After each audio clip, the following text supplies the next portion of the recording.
Olá e sejam muito bem-vindos a esta nossa análise, onde vamos mergulhar de cabeça em um tema que, vamos ser sinceros, afeta quase todo mundo em algum momento: a ansiedade social.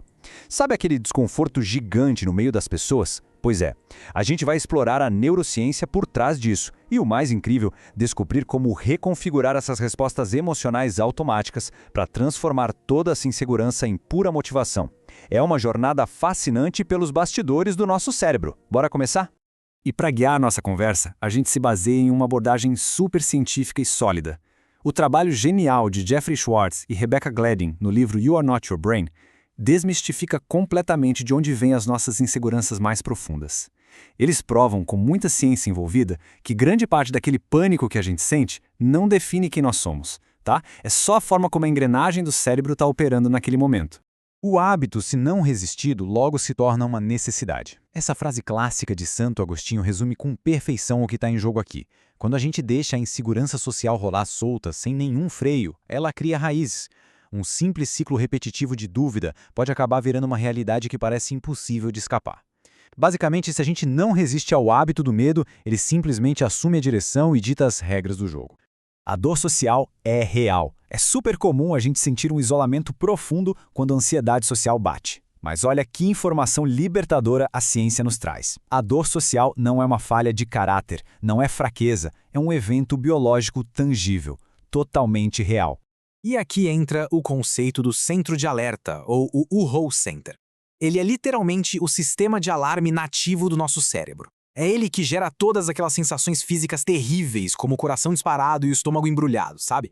Tudo isso para sinalizar que algo está errado. E pesquisas de neuroimagem são claras: o medo da rejeição social acende exatamente esse mesmo alarme no cérebro. Ou seja, a nossa mente processa o estresse social da mesmíssima forma que processaria levar uma pancada. A matemática aqui é bem simples. Quanto mais esse centro de alerta dispara, maior é a angústia. Como o cérebro interpreta as interações sociais com a mesma gravidade de um machucado físico, aquela dor intensa que a gente sente no momento de insegurança, sei lá, numa festa ou numa reunião importante, é 100% real para o nosso corpo. Não é coisa da cabeça no sentido figurado, é uma resposta fisiológica de verdade. Mensagens enganosas do cérebro. Aqui está a grande sacada. A dor é real, mas a ameaça, na maioria das vezes, não é. O nosso cérebro, com toda a sua complexidade, erra bastante na hora de ler situações sociais. Ele começa a soltar uns alarmes falsos que acabam sequestrando nossos pensamentos e emoções de um jeito totalmente irracional. Esse sequestro, na verdade, segue um ciclo bem perigoso e muito bem desenhado. Começa sempre com um pensamento enganoso. Esse pensamento logo dispara uma sensação física horrível, e a dor é tão aguda que a gente acaba cedendo a uma resposta habitual e prejudicial, tipo sair correndo ou se esconder no canto. E por quê? Só para conseguir alguns segundos de alívio momentâneo. É o clássico ciclo vicioso da autossabotagem. E o que alimenta esse ciclo? Algumas armadilhas cognitivas muito manjadas pela psicologia. Coisas como a famosa leitura de mentes, que é quando a gente tem certeza absoluta de que está todo mundo julgando em silêncio por causa de um simples olhar. Ou a catastrofização, que é pegar um errinho minúsculo e transformar no fim do mundo. Essas armadilhas forçam o cérebro a pular para conclusões precipitadas com base em dados completamente falsos. Então, a chave de tudo é entender esse embate que acontece dentro da gente. De um lado, a gente tem o centro de alerta que está ali induzindo ao pânico e gerando dor social à toa. Do outro, temos o que chamamos de centro de avaliação, ou o nosso defensor sábio. Esse é aquele guia interno sereno, racional e super amoroso. O grande segredo para vencer a insegurança social é basicamente fortalecer esse defensor sábio para que ele assuma a direção. O método de 4 passos. Para quebrar de vez esse ciclo doloroso de alarmes falsos, a ciência nos traz uma metodologia bem estruturada.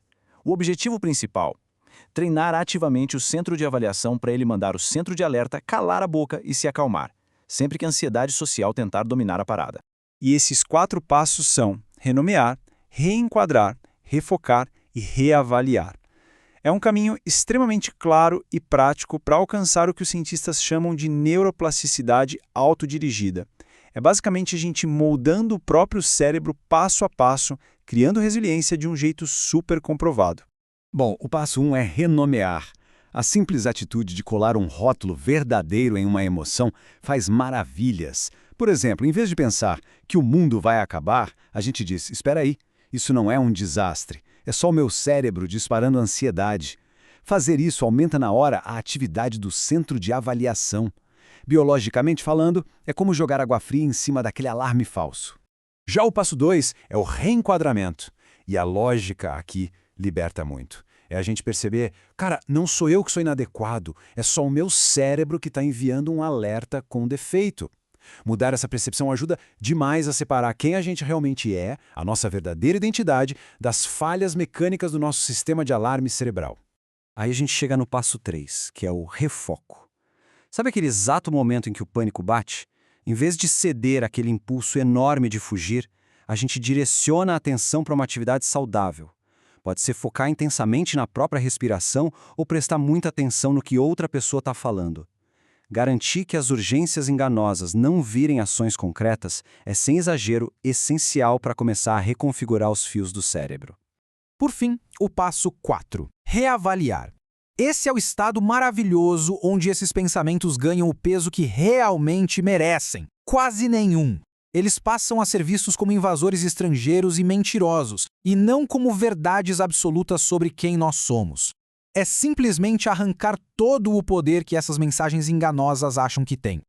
A neuroplasticidade autodirigida. Agora, vamos entender como tudo isso funciona lá no nível físico do cérebro. O verdadeiro poder desse método de 4 passos está no mecanismo biológico da mudança. É deslumbrante entender como a nossa própria atenção focada consegue literalmente esculpir a estrutura do nosso cérebro. A neurociência tem uma regra de ouro para isso, chamada Lei de Hebb, que diz o seguinte: neurônios que disparam juntos conectam-se juntos. Na prática, isso significa que cada vez que a gente cede ao medo na ansiedade social, aqueles circuitos cerebrais vão ficando mais grossos, mais fortes e infinitamente mais difíceis de quebrar no futuro. Basicamente, o cérebro aprende na marra a ser ansioso. Mas calma, porque o reverso também é verdadeiro. Para reconfigurar o cérebro para o sucesso, a gente precisa entender que a atenção passiva fortalece velhos hábitos, mas o foco ativo constrói caminhos novos e saudáveis. Usar o livre não-arbítrio, ou o nosso poder de veto, é o que interrompe o impulso automático. Quando a gente escolhe ativamente onde vai colocar a atenção, torna-se biologicamente possível desmontar aquelas estradas antigas e construir vias novinhas em folha. Insegurança como sinal de alerta. Entendendo toda essa mecânica fantástica, a perspectiva vira de cabeça para baixo. A ansiedade social não precisa mais ser o motivo para a gente se esconder do mundo. Na verdade, por incrível que pareça, ela pode atuar como um sinal de alerta altamente motivador. Se a gente parar para rastrear esses comportamentos, vai perceber o custo altíssimo deles. Reconhecer que as mensagens enganosas nos fazem perder oportunidades incríveis de conexões profundas e momentos de pura alegria nos dá aquele empurrão. Essa percepção traz uma motivação gigante para a gente se comprometer de verdade com a mudança. O incômodo, de repente, vira combustível. E para manter esse combustível queimando do jeito certo, a gente precisa engajar o nosso defensor sábio todos os dias. Se perguntar o que uma pessoa que amamos nos aconselharia a fazer agora, ou apenas observar como as outras pessoas estão lidando de boa com a mesma situação que causa pavor, ajuda demais. Isso capacita nossa mente a fazer uma avaliação ancorada na realidade e não naquele medo fantasioso. É desse jeito que a gente atinge a transformação final. Deixar de ver a ansiedade como uma catástrofe e passar a encará-la como um alerta útil.